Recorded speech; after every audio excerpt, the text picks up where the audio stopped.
आज आपण पाहतोय झटपट होणारी खिचडी. बॅचलर असाल किंवा शिक्षणासाठी जरी बाहेर राहत असाल तरी ही खिचडी तुम्ही अगदी सहजासहजी बनवू शकाल. कमी साहित्यामध्ये परफेक्ट प्रमाणात आज आपण ही खिचडी पाहतोय.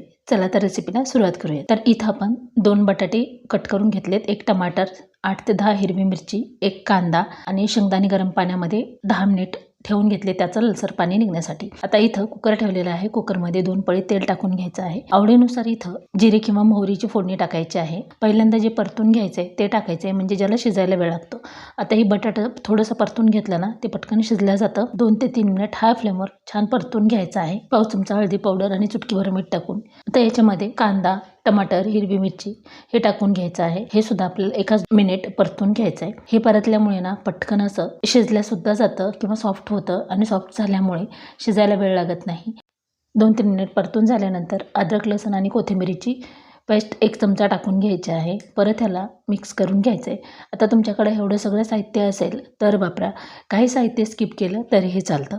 आता इथं हे छान असं परतून घेऊया. आता याच्यामध्ये आवडीनुसार कोथिंबीर टाकायची. गरम पाण्यात टाकून घेतलेले शेंगदाणे याच्यामध्ये ॲड करायचे आहेत. असं केल्यामुळे शेंगदाण्याचा लालसरपणा निघून जातो आणि खिचडीला लालसर रंग येत नाही. आता इथं शेंगदाणे टाकल्याच्या नंतर सुद्धा हे कच्चे शेंगदाणे आपण गरम पाण्यात टाकून घेतले होते, हे थोडेसे परतून घेतले. याच्यामध्ये अर्धा चमचा मीठ टाकून घेतलेला आहे. 1 चमचा धने आणि जिरेची पावडर टाकून घ्यायची आहे आणि अर्धा चमचा गरम मसाला किंवा कुठलाही बिर्याणीचा मसाला तुम्ही याच्यामध्ये टाकू शकता किंवा तुमच्याकडे जे मसाला असेल ते. आता हे मसाले टाकल्याच्या नंतर याच्यामध्ये मिक्स करून घ्यायचं आहे. आपण हे परतून घेतो तोपर्यंत इतका खमंग वास सुटलेला आहे. कधी भाजी भाकरी चपाती खायचा कंटाळा आला असेल तर अशी झटपट आणि खमंग गरमागरम खिचडी तयार करून नक्कीच खा. तर आता इथं तांदूळ टाकून घ्यायचे आहेत. तांदूळ फक्त धुवून घेतलेले आहेत, भिजवलेले नाहीत. भिजवले असतील तर जेवढं तांदूळ तेवढंच पाणी टाकायचं आहे आणि तांदूळ भिजवले नसतील तर तांदळाच्या 1.5 पाणी आपल्याला इथं वापरायचं आहे. त्यामध्ये एकदम मऊसूत अशी खिचडी आपली तयार होते. आता तांदूळ टाकल्यानंतर सुद्धा सर्व हे मिक्स करून घ्यायचं आहे, जेणेकरून मसाले किंवा सर्व हे तांदळामध्ये मिक्स होईल. 2 तेजपत्ते याच्यामध्येच ऍड करायचे आहेत. हिरवी मिरची तिखट कमी असेल तर थोडंसं लाल मिरची पावडर वापरलं तरीही चालतं. आता हे व्यवस्थित मिक्स करून घेतल्यानंतर आपल्याला याच्यामध्ये गरम पाण्याचा वापर करायचा आहे. थंड पाणी बिलकुल टाकायचं नाही, म्हणजे पटकन आपली खिचडी तयार व्हायला मदत होते. आता गरम करून घेतलेलं 1.5 ग्लास पाणी याच्यामध्ये ऍड करायचं आहे.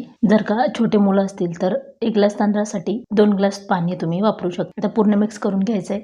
एकदा चेक करायचं आहे मिठाचं प्रमाण बरोबर आहे का ते. मीठ कमी असेल तर थोडंसं मीठ इथं आपण ऍड करणार आहोत. मीठ जर व्यवस्थित असेल तरच खिचडीची चव छान लागते. परत इथं मी पाव चमचा मीठ ऍड केलेलं आहे. परत हे ढवळून घ्यायचं आहे. ढवळून घेतल्यानंतर थोडीशी कोथिंबीर वरतून टाकून घेतलेली आहे आणि त्यानंतर कुकरला झाकण लावायचं आहे. थोडीशी उकळी आली की कुकरला झाकण लावून घ्यायचं आणि लो फ्लेमवर ह्याच्या 2 शिट्ट्या करून घ्यायच्या आहेत. आता लोणचं ठेवून घेऊया. कोणाकोणाला गरम गरम खिचडीसोबत लोणचं आवडतं बरं, तर हे रेडीमेड लोणचं आहे, तुमच्या आवडीनुसार घेऊ शकता आणि खिचडी